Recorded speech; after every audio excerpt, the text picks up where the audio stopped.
Ati hiyo raundi tutachagua mwenye anasema ukweli. Ati mwenye adanganya. My friend, nataka nikuambie. Siasa ni uongo. Hata hii inasema. Hii ukicross kwa barabara gari na uongo. Hii ni uongo. Ukitaka kujua ni uongo. Kama Kenya, Pastor Pius Mwiru alisimama, alipata kura 2. Na ni mtu anaongea na Mungu direct.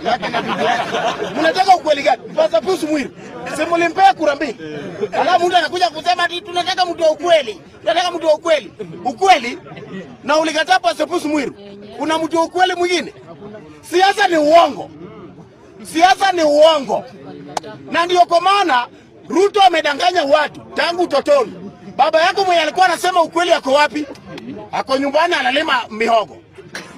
Sasa wewe vita yenye angefaa kupigana Ruto amekutuma kijana yangu endo nipiganie Jakaranda. Ati haki yangu, haki ya nani? Haki yako baba yako ndiye angefaa kupigania.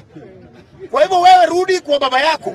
Mwambie dadi, wacha kunigonganisha na Ruto. Aenda pigana na Ruto mwenyewe.